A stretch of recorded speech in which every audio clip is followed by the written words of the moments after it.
Hello guys! Welcome back to another vlog. So andito tayo ngayon sa Binondo, Manila, one of the oldest Chinatown in the world. And we're doing a cheap food crawl. So ang goal natin for today is to eat as much good food as possible with breaking the bank.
So yan, nakabili na tayo ng fried siopaw sa Shanghai Fried Siopaw.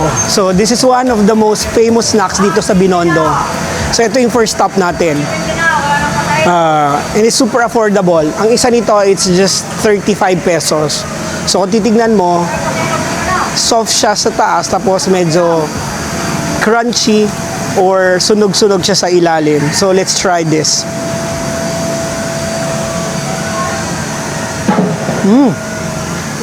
Malambot yung bread niya. Saka very tasty yung mismong laman niya. Sarap. So, if i-rate ko siya, the first and second bite ko, siguro 8.5/10. Pwede na siya sa starter. Try nyo.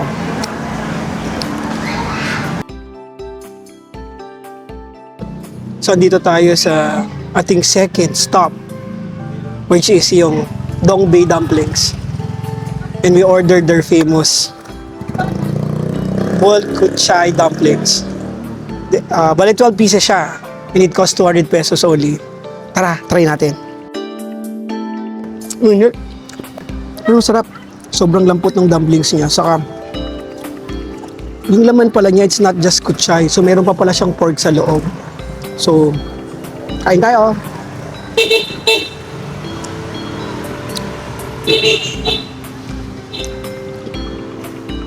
So, if you want something na savory, at salty, at sour, best ito para sa'yo. So, try it. Last bite.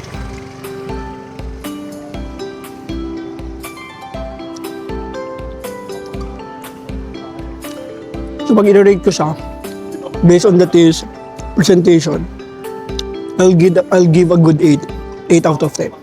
Masarap, saka mura pa, cheap. Tara, ito tayo sa next.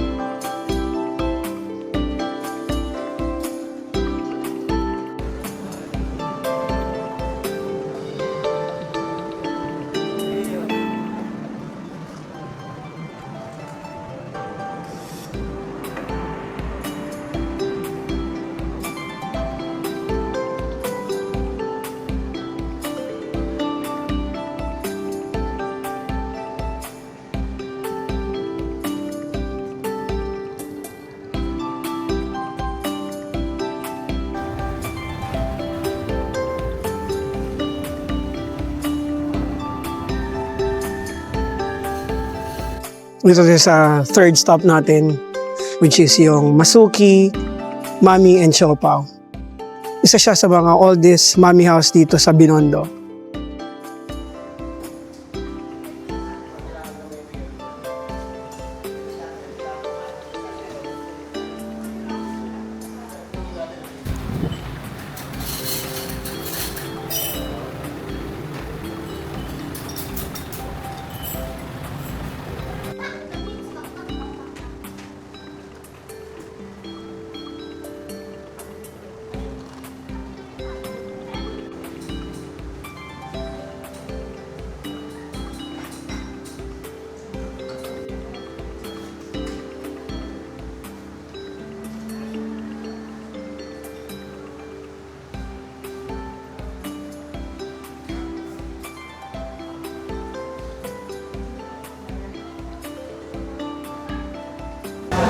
So, nasa third stop na tayo. Ang Masuki, Mami, and Siopaw. Siyempre, what did we order? Mami, at saka Siopaw. So, yung Mami pala na in-order namin is the original Mami, asado and chicken na special. And it cost 205 pesos. And yung Siopaw naman, we ordered the asado taipaw. It cost 135 pesos. Actually, meron ding asado saipaw, which is wala pala siyang egg. So, kung ang may egg ay yung may taipaw. So, tignan natin siya kung masarap siya.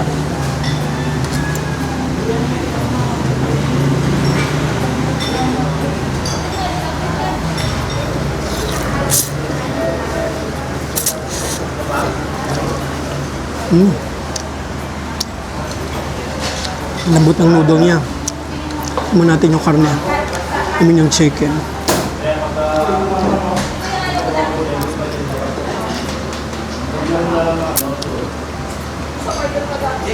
Malambot din yung chicken. Yung asado niya.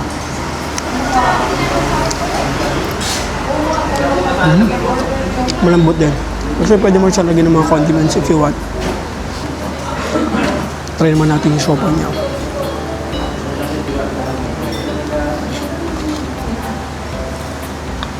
Nahulog. So, yung malaking siopaw niya.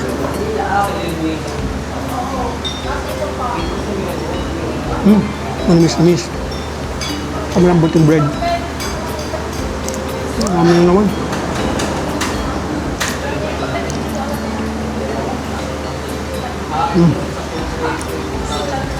Sarap. Overall, mas gusto ko yung siopaw over sa Mami. Mahilig kasi sa siopaw, hindi ako mahilig sa masabaw. If I will rate the taste, based sa taste nila, yung siopaw siguro 9 out of 10. Tapos yung Mami is mga 7.5 out of 10. But it's worth the try since it's one of the oldest Mami house here in Binondo. Punta kayo dito.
So, dito tayo ngayon sa ating fourth stop.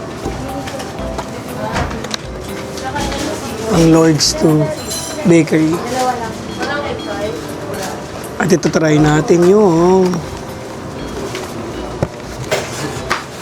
Portuguese egg tart nila.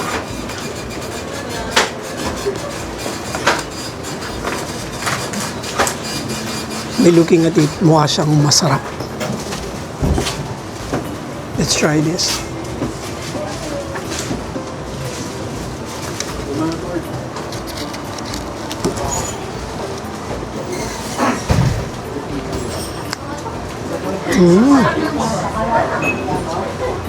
By looking at it,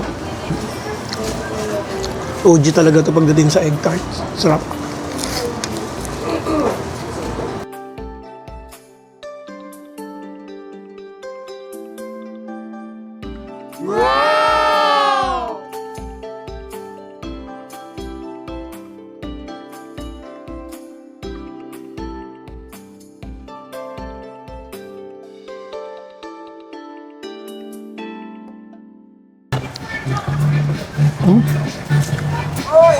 Nabot ng sago. Hindi nata. So, hindi siya ganun katamis. Favorite ko to. Nung college ako, palagi ko siyang in-order. Kasi, recommend ko to hindi kahit kanino. Sarap talaga siya. Pinupuntahan ko dati sa may recto before, pero hindi ko alam kung meron pa yung branch na yun. This is to cap up yung a lot of walking for today. It's a wrap! Tapos na rin tayo sa cheap Binondo food crawl natin. By the way, ang total expenses natin is 935 pesos only. Good for 2 yon. Lalagay ko dito yung breakdown sa screen kung ano yung mga nagastos natin. So by the way, let's have a recap kung ano yung mga pinuntahan natin. Yung first stop natin is nagpunta tayo sa Shanghai Fried Siopao. Yung second stop natin was Dongbei Dumplings. Yung third stop natin is Masuki Mami and Siopao. Yung fourth stop natin is Lord's 2 Bakery. At yung fifth stop natin is yung Quickly. If I have to choose 3 na favorite ko or nagustuhan ko sa lahat ng kinainan natin, it would be, yung number 1 ko is yung Siopao dun sa Masuki. Yung number 2 ko is the Shanghai Fried Siopao. At yung number 3 is yung Dongbei Dumplings. So let me know in the comments which Binondo food crawl should I try next. At kung sino at kanino kayo nagutom sa lahat ng pinuntahan ko for today. So I'll see you on my next vlog. Bye!